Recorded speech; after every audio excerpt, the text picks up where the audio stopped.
That's Soda Pup. Hello, and welcome to the Soda Pup Enrichment Lab podcast, where we speak to experts, authors, practitioners, and brands about canine enrichment practices. Join us as we learn from our guests how to help our dogs lead a happier, healthier, and more enriched life. And now, here's your host, Chris Chandler.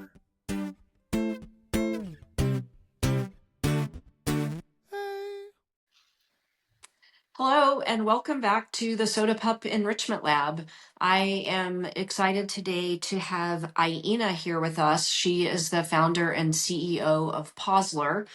And I'm going to let her do a little bit more of an introduction, and then we are going to start talking about Pawzler and about her product, which is a modular enrichment puzzle for animals. I would say, I think you've designed it for dogs, but I'll have to tell you that my cat really loves it too.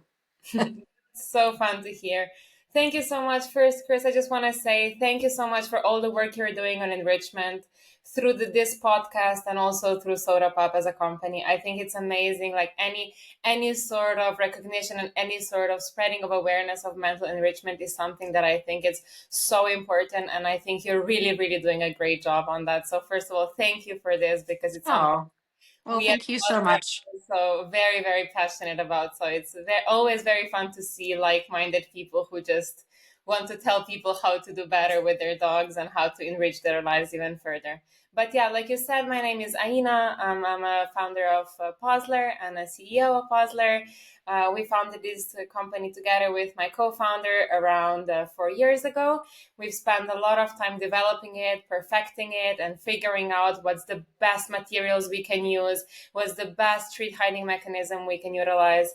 And we've been on the market for 3 years now in Europe. We also launched in the US recently, and we are just so lucky and so happy to be a part of this community, because it's unlike I've ever seen before. I think everybody is so supportive and so encouraging. Even our customers I haven't seen such a positive space as the pet space. It's really amazing. I mean, all of our customers are call themselves parents. So how Parents. exactly? So I mean, how seriously can you really take yourself when you know it's such a positive space? So just very, very happy to be here, and thank you so much for this invitation. Yeah, well, thanks for coming. So, Aina and I met in March at the Global Pet Expo, the trade show that happens. It's one of the two big pet trade shows that happen each year in the US, and it's in Orlando. And Aina, you were part of the it was a startup showcase, is that right? Yeah, Yeah. exactly. We had a little startup booth there. I think those are amazing because they're really a great way to discover new products and to really see what's upcoming in the market. You get to meet all the founders, and you can have just like a small booth where you really get to present your product. I was really happy with how that went. That's great. So I got I had got to meet Aina, and I had heard of Pawzler, but I had not actually seen the products, and you all had a great display. And so I'm going to, first of all, just to get started, will you explain your product and show how it works? And then also for people who are listening, if you'll describe it, and then also if you watch this on the YouTube channel, you'll actually be able to see the product as well. Of course. So at Pawzler, we make dog puzzles, and they are basically treat hiding mechanisms, which means that we have little puzzles, as we call them, and each one of them is a specific treat hiding mechanism. So you put a treat inside, and then you close different types of lids we have, and then your dog has to figure out a way how to get to those treats. This one, they're all named after actual dogs, our friends' dogs, our dogs, just dogs from our community. This one, for example, it's called Zoe, and it's a simple lid. And then we also have this one, for example. You might know the dog that this one is named after. It's called Piper, after Megan's dog from Swift. Oh, okay. So she's referencing Megan from Swift Paws, who was our first guest on the podcast, Yes. and her dog's name is Piper. Yeah, and this one also has 4 lids, and also has these sliders which lock those lids, for example, Okay. which is really like ups the difficulty level. This one is also a puzzle which you can change the difficulty level of the puzzle itself, because if you just squeeze these little hooks underneath, you can take out the locks and can really differentiate the difficulty level as much as you want. You can level up and level down based on what your Okay. desires. Then So this one, with that one, it can just be the flaps, or if you or you can do it so that they have to move the slider in order to open the flaps. yeah, I can take both of these out and Got therefore it. only have the four lids. Yeah. Or I can, and this one is fairly easy. Let's say we would call it level 2 probably, since it's still not as easy as some of the other puzzles we have, but it's easier than when you add the sliders. Sure. And then you can pop one of them in once your dog figures out how to use those, and then you only have one lock which they have to move. Or you can also add the second one to even up the challenge to where they have to move both of the locks to open the lid. Wow. And we also, as we go, we always discover new ways that our customers are using the puzzles. And for example, this one is one of my favorites because we've never anticipated this. But what our customers are doing, and we've seen it on the videos, is that they move one of the sliders or both of them in this position, for example, and therefore open the lids a little bit to guide their dogs to open the lids. So So it's a basically, way of teaching the dog how to use the puzzle. exactly. And that's Yeah. not something we designed it for. Yeah. Initially, we love how people are using it these days. And of course, now we add it to all of our instructional videos, and this is also an option. So Right. this is one of them, for example. And then next one is this one, where it's called Bunny. It's our newest launch. It just launched right now, a few days ago. And basically, it's a puzzle where you have drawers, but there is a Okay. catch because you need to use sequential puzzling, because this one is locked until Oh. so you have to use it in a specific sequence. Okay. Then it also has two lids. So those are Okay. just three examples of our puzzles, and we have 13 of them currently, and we are always launching new ones as well. Right. And this is our board, and how their design is basically similar to Lego, where you can simply pop them out and anchor them back in with the little hooks, and therefore change the whole setup. And also you can merge bases by putting two bases side by side and putting one of the bigger puzzles on top. Okay. That logs the bases together, so you can make it Right. as big as you want.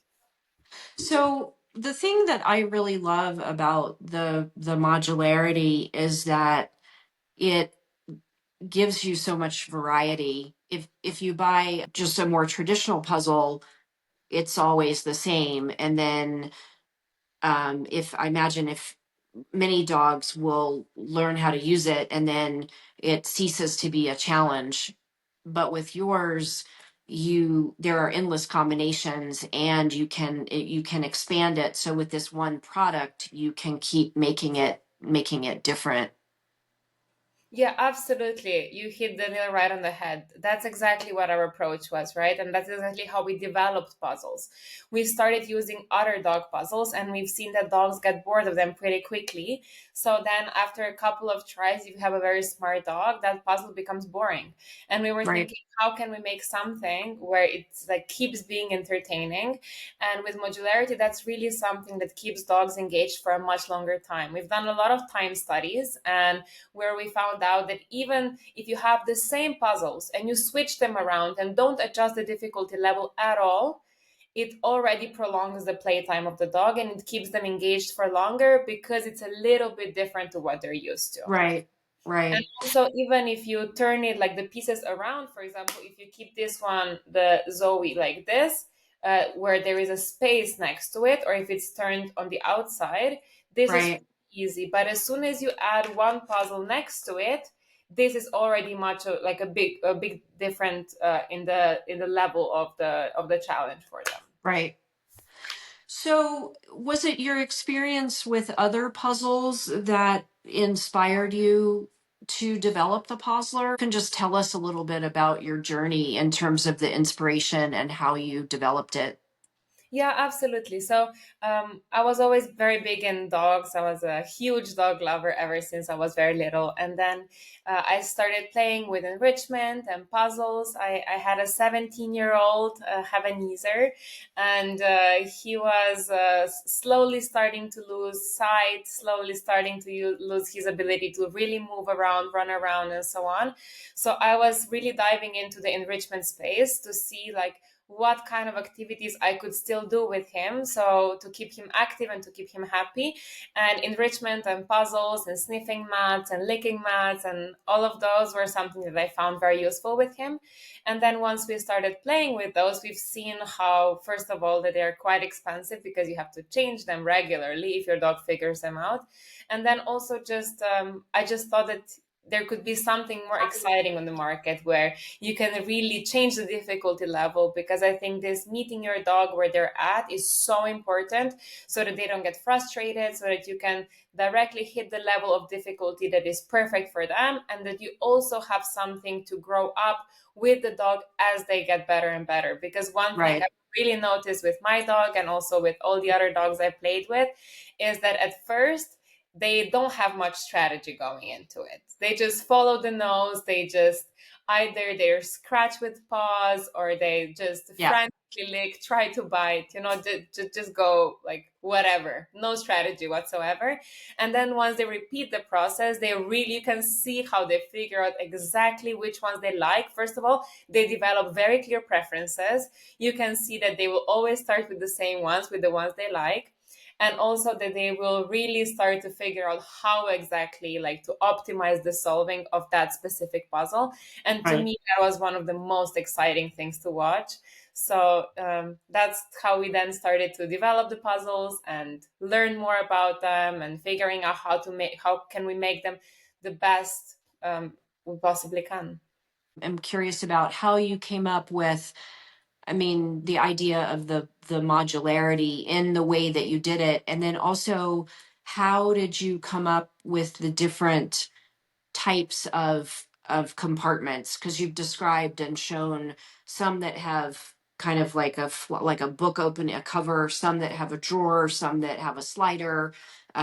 One of the ones that we have has a circular compartment where you have to move the lid around in a circle. So, how did you come up with some of those ideas? Yeah, so basically, how we came up with the modularity concept of it all is because we were looking for something that you can interchange and change the same toy that you already have, and also keep on adding on to that. And of course, we were also inspired by Lego because it's a Yeah. very Okay. well known concept in the space, but Yeah. the animal space. So we just decided to merge those two ideas together. And then in terms of the individual pieces, I mean, we were just thinking, what are the type of like species typical behaviors that dogs do in terms of following their nose, moving something with a paw, and just really trying to understand their natural behaviors and try to figure out what would be the best way for them to open those compartments. And then, draw it on a napkin once you get out of the shower, or like quickly draw it on a phone and then send it to our engineer and like be like, I know this doesn't look like anything, but let me explain to you what I mean by this.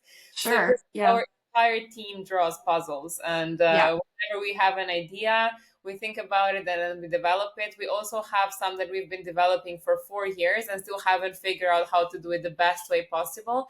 So we really put a lot of effort into this. We are in constant innovation phase and like constant development mode. So Yeah. um, new ideas So, are always here. do you have a dog now? No, unfortunately, my 17-year-old senior passed away Aw. in November. So I don't have my own dog, but I'm a fairy godmother to a lot of my. So I'm like Like that. currently the go-to dog sitter for everybody, the current go-to, I don't know what to do with my dog person. So I Great. still have a lot of testers around me. I'm usually outnumbered by paws. So Well, and that's what I was wondering is, how did you handle the testing of your prototypes?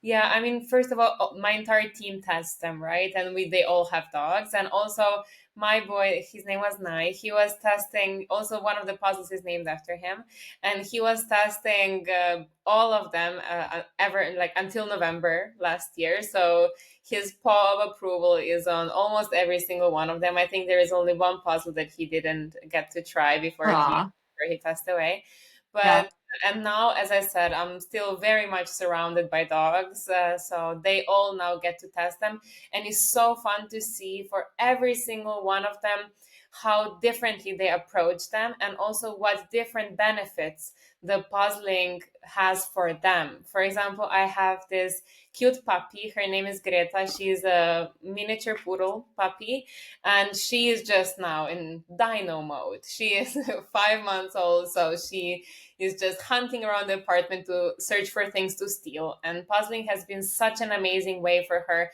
to get some of that energy out. She also has separation anxiety, so her mom can't even take a shower without her being somehow entertained.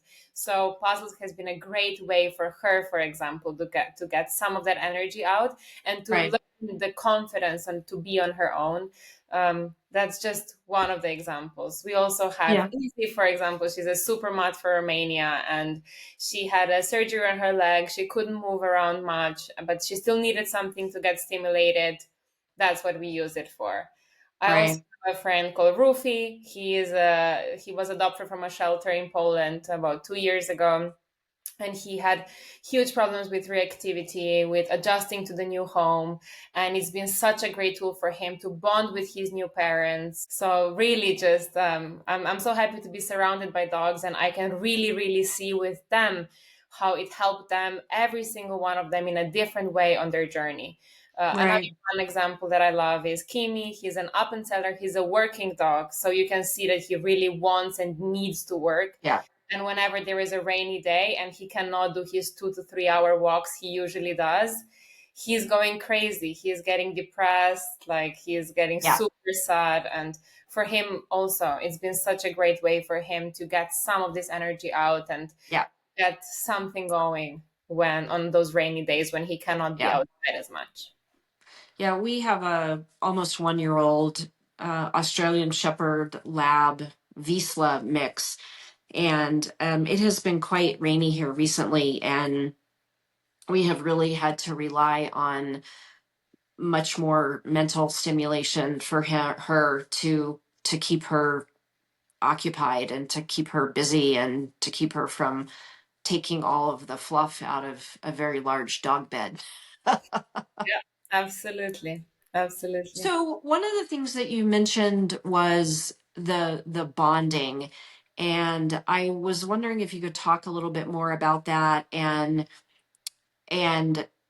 just explain how people use the Pawzler to facilitate bonding with their dog. Of course, that's a topic that I think it's like not a lot of people know about it when we talk about enrichment, because a lot of time when we talk about enrichment, we talk about dogs with pre-existing problems. Like we talk about dogs with reactivity, with destructive behaviors, with separation anxiety. But bonding is such a huge thing with enrichment tools, any enrichment tool really, because it's something that the human and the dog get to do together. It builds this positive bond and this positive association of the dog where they get to do something that they like with their human being present, especially with toys like puzzles, for example, in our case, because the human can teach the dog how to use the puzzles, which is hugely important, I believe, because you have to show them this is how it works so they figure it out. And this communication, non-verbal communication that happens there with the dog and the human is hugely important for them to build that bond, and for the dog to understand this is my human, and he provides me with really cool things to do, and he shows me how to get there, and we do this together. And it's such a great exercise for both of them, which is why we also at Pawzler we donate a lot to shelters. And the way Mm-hmm. we do it is we donate some puzzles to the shelter itself, but we also donate them puzzles that they can take with them once they transition into the new home, Right. because it's such an amazing tool, really, because that the dog has one thing that they already know from their time in the shelter. They have one constant and they're used to when they transition into the new home. And also they get to build this bond with the new human that now is going to take care of them for the rest of their life. Yeah. So, how do you recommend people do that process of helping their dog learn how to use the puzzle? Well, I would usually say start with the lower difficulty level puzzles and then see how good And your. what would be the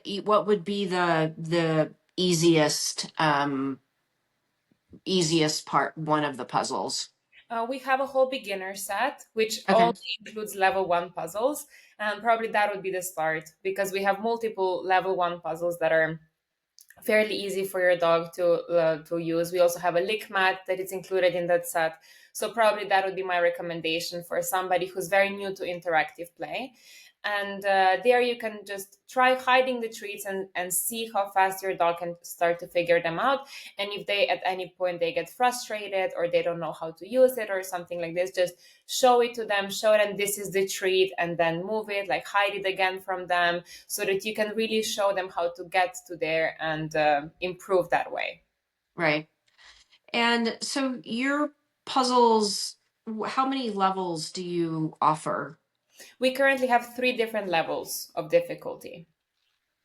Can you also buy things just pieces separately, or does it always come in a set? Yeah, so we have 3 different sets currently. We have a rainbow set, which is three different difficulty levels combined: level one, level two, level three. It's a very Okay. universal one. Then we have a beginner set, which is level one, smarty set, level two. And don't tell anybody, but we are slowly launching a new set in June, which is going to be a genius set. Uh, Okay. and it's going to be level three, like the hardest puzzles we've ever had. Um, Can you tell us anything about level three, or do we have to wait for the reveal? just give you a little hint that it's gonna include both of the puzzles that I've shown, this one and the Okay. and plenty of others Okay. that are gonna be included in that set, and it's only for the smartest puzzles out there. Okay. Also, but then you can also buy them individually. So on our website, you can buy the puzzles in sets, but you can also buy each and every single one of them individually. Right. So I can't remember if I said this earlier, but one of the things that has really been interesting to me and surprising to me, we also have a cat, and I think actually our cat is the creature in our house that is the most excited about the Pawzler. And we use this particular brand of treat that this cat would do anything for. And if I try to load the Pawzler with treats while she is there, I can't I can't go as fast as she can get them out. So I have to toss a few, distract her, put them in there, and I have like never seen anything like it.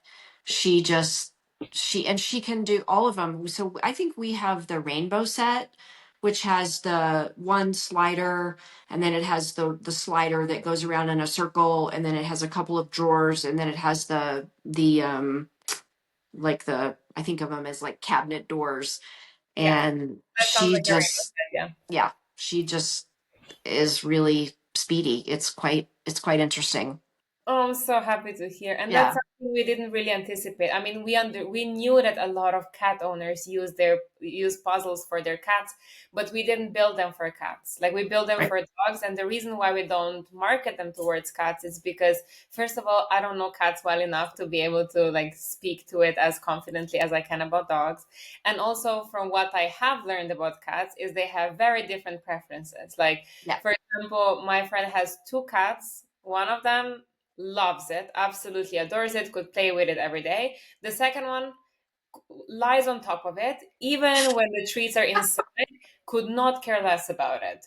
And just then, I'm always trying to like position myself in the shoes of the customer. I wouldn't want to sell this to somebody and then they would get it and their cat wouldn't play with it. Well, I've never met a dog that didn't play with it, Well, so cats are I think, as everybody knows, sort of notoriously fickle. We have this thing called a cat cave, which is kind of this boiled wool, like little hut that has a circle in it. And when I first got it, would sleep in it all the time, and then she completely ignored it for, I would say, probably 3 years.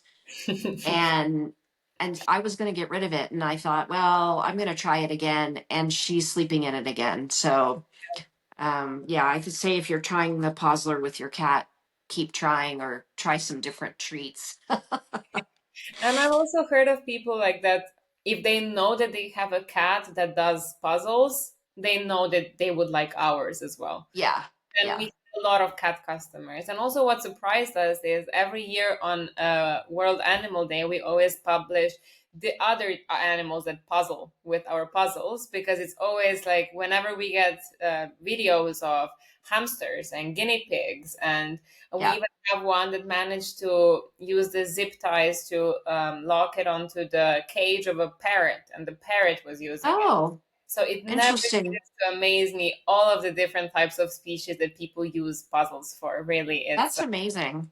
yeah, it's Yeah, always a highlight of the day whenever we see another species using puzzles. yeah.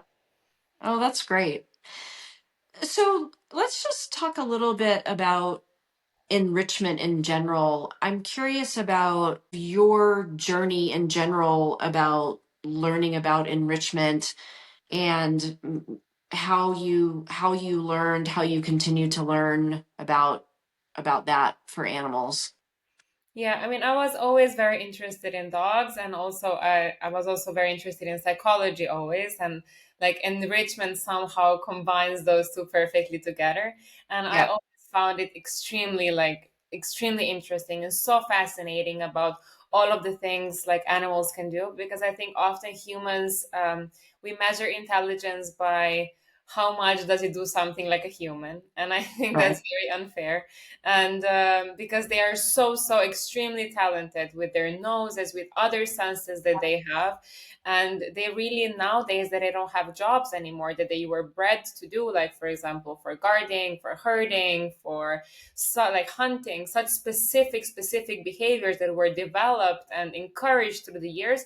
All of a sudden now the majority of those breeds are just used to be companion dogs at homes, and all of a sudden they don't have those outlets anymore. And not right, only don't have those outlets anymore, we even discourage them right, from like doing those activities, because all of a sudden we don't want them to hurt our children, and we don't want them to hunt our cat. right, And now we kind of like took away their job, and we also took away all of the outlets that they could use this behaviors that they were bred to do, and that they're so brilliant at, right?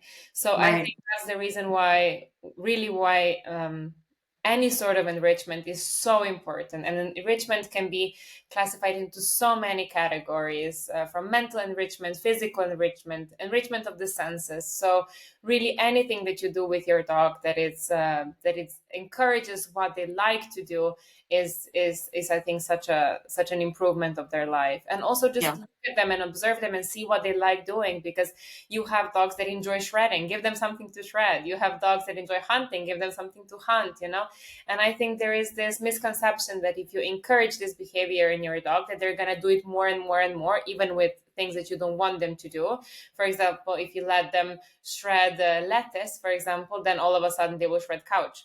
Actually, it's been proven that the opposite is true, where if you give them positive outlets for them to do those species typical behaviors, they actually don't do the ones that you maybe are not as excited about them doing, because they have a positive and a constructive outlet to get right. out.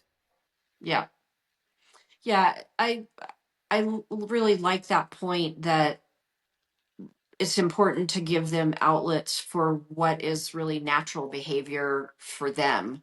And they don't know, I mean, until we help them learn and give them other outlets, that, for instance, my puppy, like, that I don't really appreciate her taking all the fluff out of the dog bed. But for animals that have a strong prey drive, that the that part of the prey cycle where they do the evisceration that's a natural part of if they've caught an animal, killed it, and now they're going to eat it. And different dogs, as I've learned, like different parts of that cycle sometimes, which is why some dogs maybe really love plush because they love to take everything out. And so, your puzzles give them, it sounds like it gives them the opportunity for just using their brains and problem solving. It gives them the opportunity for nose work. Do you think of your puzzles as targeting or helping animals use certain parts of their instinctual behaviors? Yeah, absolutely. I mean, they encourage hunting, they encourage foraging, just problem solving skills in general, which are so important to prevent cognitive decline, to reduce those destructive behaviors we just said, because it gives them a positive outlet to do it. It prevents boredom, which is sometimes it sounds like Oh, a yeah. bit of a trivial problem to be solving, but it's actually one of the biggest problems in dogs and pets nowadays, is because we don't give them a job to do. They're bored, which really they can get even like proven illnesses just from the lack of engagement. And I also actually seen it with my 17-year-old dog. Before he was living with me, he was with my parents for a while when I was studying, and because they work a lot, he's been alone a lot there in the house. And then as soon as I took him and I started living with him, and I gave him puzzles all the time, and I encouraged him to do other activities, I could really see that he really became alive again. Like, he got 3 years younger. All of a sudden, he could walk on stairs again, which is something he's even stopped doing already. Then he Hmm. was also diagnosed with cancer, and they told us, he probably doesn't have much longer to live. But then, just because like we were doing so much with him and putting so much of our time and effort into him, he still continued to live for 2 years, and with quite a good quality of life. So I really seen that it can really have immense impact on our pets. And Yeah. also, one of my favorite ones is that there is this studies published on it's called counter freeloading, and it's a term. Counter freeloading. Yeah, it's a Okay. term from animal psychology, and basically, it's a study proving that animals choose to work for their food, even though they have an identical free food provided for them Right. in the cage. And puzzles and other like treat dispensers are such a great way to make use of this, right? Because they Right. are so smart, and they do want to work for their food, and they do want to do some sort of activity, which is so natural, and it makes so much sense. Like, for example, if you think of yourself, if somebody put you in a five-star hotel, all inclusive, and for the rest of your life, without any sort of interaction or any sort of games or anything like that, or at least very limited, I'm sure that would be very exciting for you for like 2 weeks or 3 weeks, depending on how tired you are these days. But then after that time, I'm sure you would also start to wonder how you could occupy yourself, or you would start to Right. wonder, what is this couch made out of? So everybody wants activity, and I think we so many times we see people saying, "Oh, my dog is not smart enough for this," and then they try it, and they're like, "Oh my god, they're actually quite good at it," because they Right. are much smarter than we think Yeah. they are. We just measure their intelligence in a wrong way. Well, I also think that most of us are used to the idea that dogs, particularly like medium and larger dogs, we're familiar with the idea of enrichment in terms of exercise, right? Going on a walk or maybe sniffing, but it's newer, the thinking of, I think, the sort of the average pet owner, that a dog also really benefits from mental stimulation, which, as you're pointing out, can come in many ways. It can come from training. It can come from using a snuffle mat or something to find food, to forage, and then it can come from these puzzles that help them use their brain. I mean, I can really see with our young dog, when she starts to get kind of squirrely, later in the afternoon, if I take even 10 minutes and I do some training with her, and then maybe, use a puzzle or a lick mat or something that requires her to think, then her energy level comes way down. And we haven't been out on an hour long walk. It's not playing fetch. It's just that the brain working really tires her out. Yeah, absolutely. I think the latest statistic I've read was that 20 minutes of mental stimulation equals 1 hour of physical exercise, which means that like just provide your dog with something that they can think about it, something that excites them, and so on. It's going to be so much better for them to than taking them for hours long walks. And of course, that is not to say you shouldn't take your dogs for walks, because that's also a very Right. crucial, It's a part of it. Yeah. exactly, responsible dog ownership. But maybe, if there is a day where you don't have time, or even if you have time but you want to do something extra for your dog, provide them with some type of enrichment as well, and they're just going to be a, first of all, a much more tired dog, which is also sometimes just useful for us humans. If we have a meeting or something like this, I would want my puppy to sleep and not just in the middle of it get super excited about play, for example. But it's also Yeah. beneficial for them, right? Yeah. Well, I love the puzzles because it is something that you don't have to, again, if you don't have time, you don't have to invest a ton of time in. You can take 5, 10 minutes, do that with them, and then that really benefits them.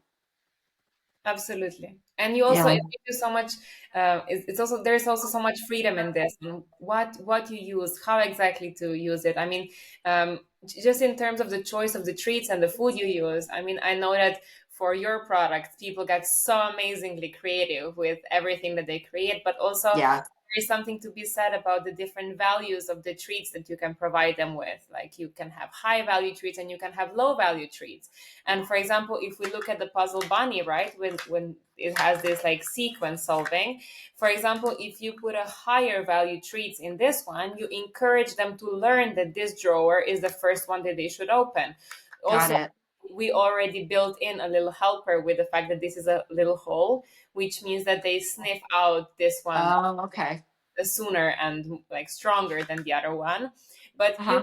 you can even like help them further by putting a higher value treat in this one, so that they open this one first, and then a lower value treat in this one. For example, for my dog, that would be cooked chicken and a carrot, let's say.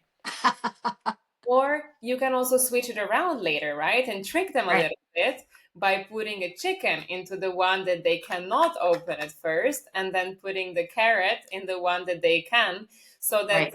they have to even like think even harder about, okay, this one smells nicer, but I can't Right. open it. I have to start with the carrot, for example. Right.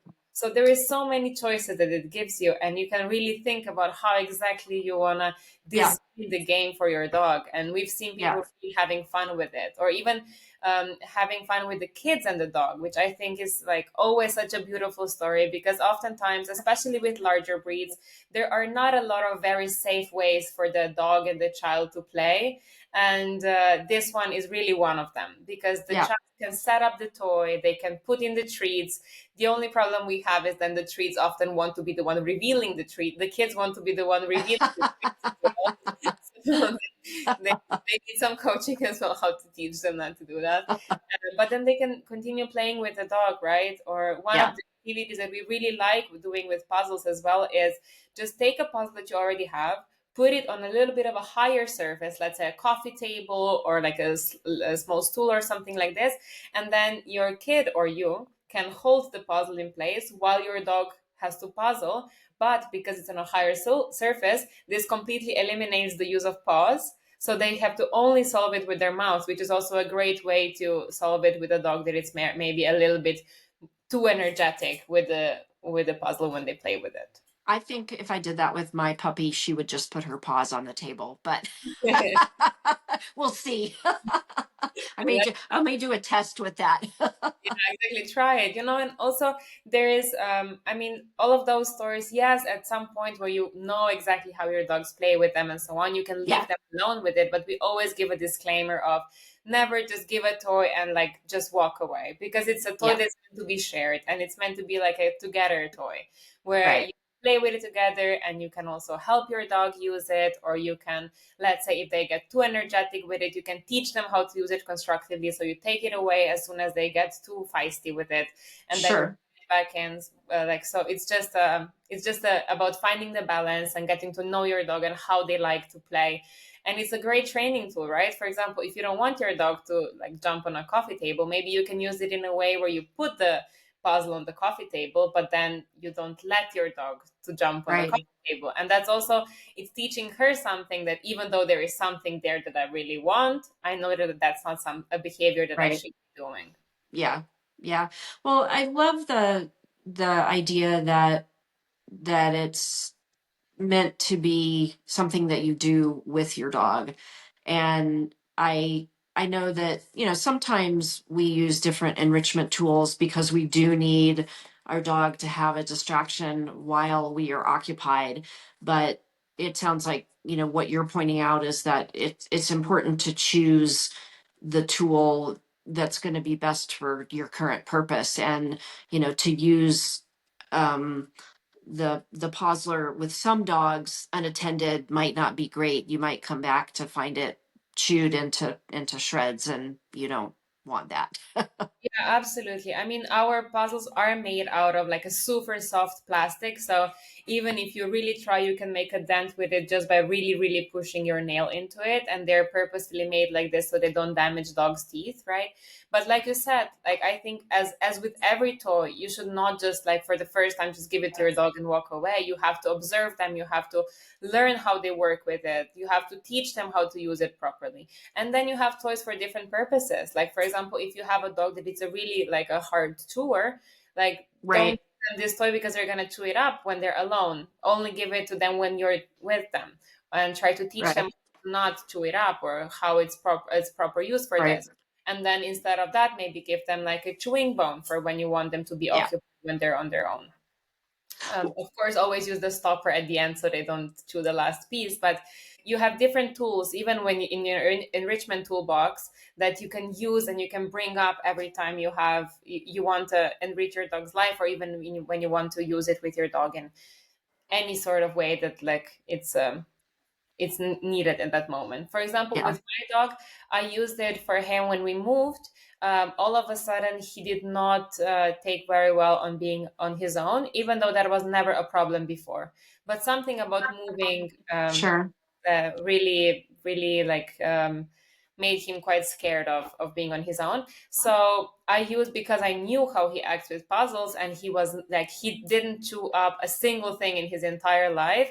And I knew exactly how he acts with it. So I would leave him alone with it all the time, Yeah. because I like, and of course I did it like at my own, yeah, at my own responsibility basically, because but I knew him very well.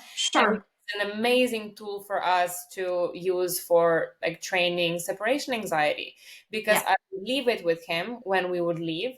I would, at first I would only do it to go to the next room, and then I would also do it when I left. And of course at first I would just leave, but not like leave the door, but just close the door and just listen to what's going on.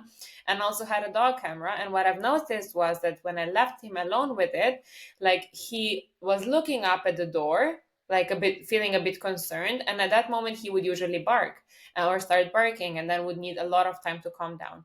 But because he had a toy and he had puzzles to solve on, that was more enticing to him than barking. So he was learning, he was finding treats and so on. And then by the time he was done with puzzles, he was the initial panic of oh my god, she's gone, Right.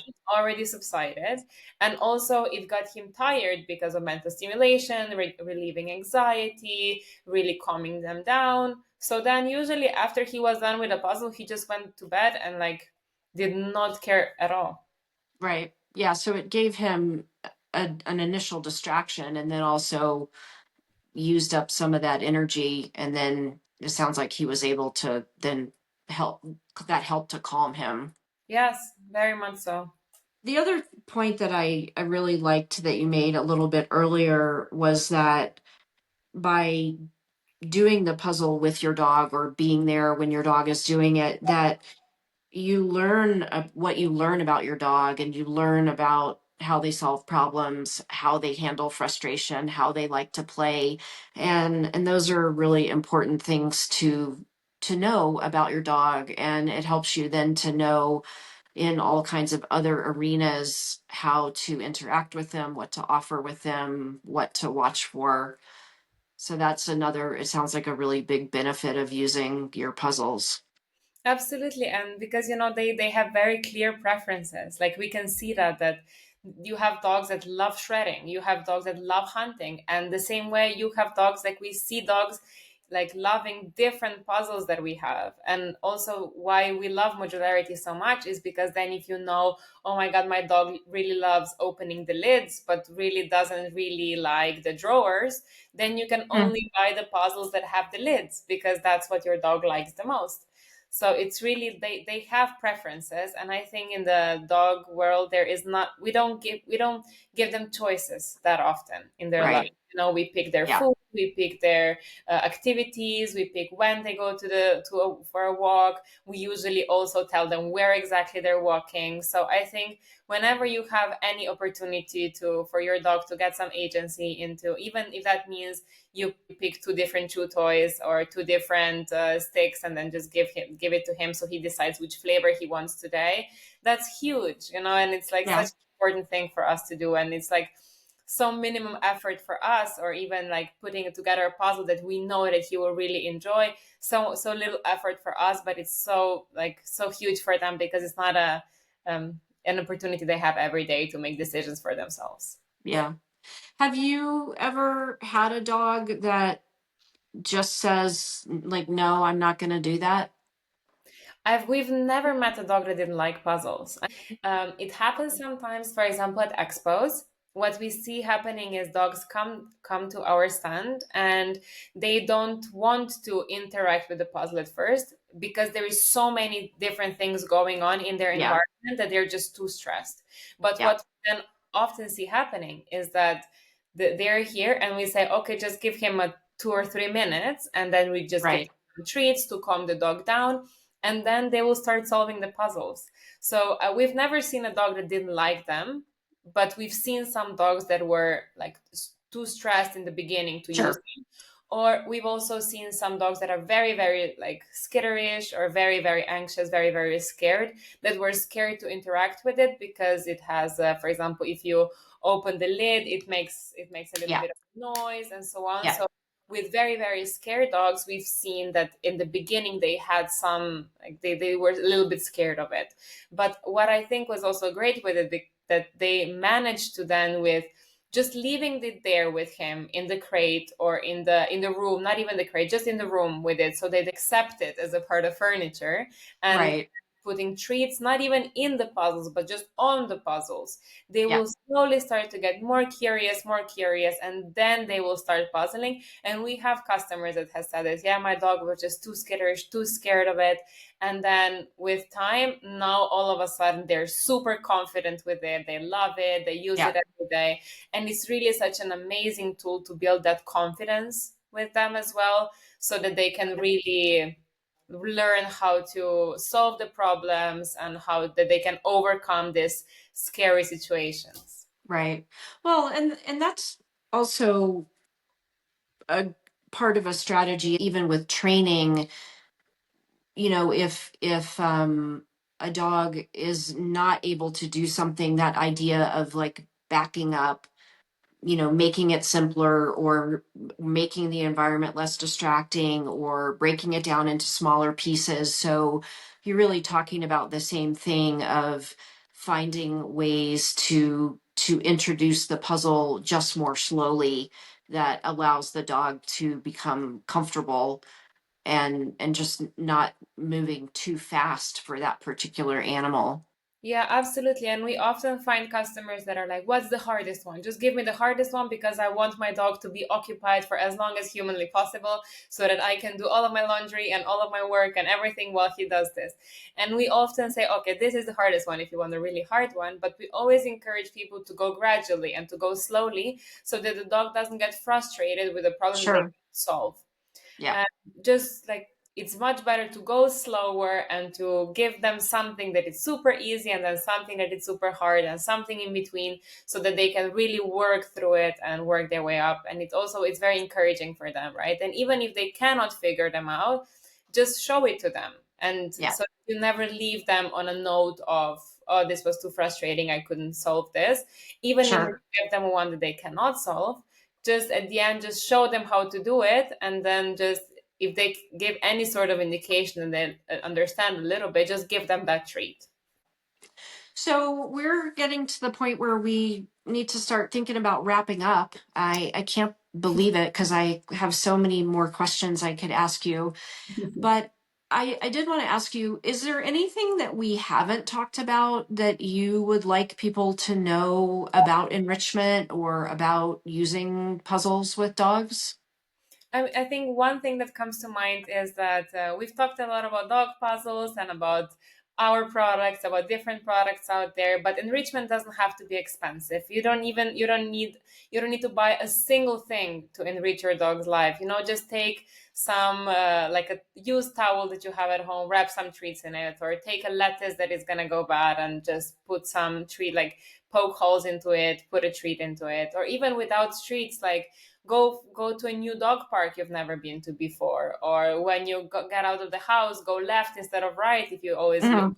right. Or just, there are so many ways of enriching your dog's life. Enrichment doesn't have to be like taking a lot of your time, and doesn't have to be expensive, but it's a huge thing you can do for your dog. And you can start today. You don't need anything for this. You can start literally today, and then sky's the limit to what are the things you can do with them. Yeah, thank you for that. So I have one last question for you. If you were going to be a dog, what kind of dog would you be? That's a hard one. I don't know. I think I would probably be a Doberman. I Oh, think, yeah. because I'm quite tall, so I can be intimidating. But then when you get to know me, you realize that I'm just very loving and goofy, and extremely loyal. So I think that would make me a Doberman. That's great. Thank you. So I want to make sure that people know how to find you, and I will put these things in the show notes. But can you just tell us what different places where people can find you on social media, website, anything else like that? Of course, we have an Instagram profile, a TikTok profile, all just Pawzler. And then we also have a website, just pawzler.com for all of our EU customers, and us.pawzler.com for all of our US customers. Great. Well, thank you so much. Well, we here at Soda Pop are huge fans of the Pawzler. As I said, we got the rainbow set from you at Global, and our dogs and our cat love it. And I am eager to add some things to it. I love the modularity. So I really want to congratulate you on a really great product, and I'm excited to see what's coming next. And thanks for being with us today. Thank you so much. Thanks. Thank you for listening to this episode of the Soda Pup Enrichment Lab podcast. We hope you've learned new ways to keep your dog enriched and entertained. You can find more information about our guest and how to contact us in this episode's show notes. You can find this podcast wherever you get your podcasts. You can also view it on the Soda Pup Enrichment Lab YouTube channel and on our website at sodapup.com. If you enjoyed this episode, you can help us by subscribing, by recommending the podcast to others, and by leaving a review. Thanks. We'll see you next time.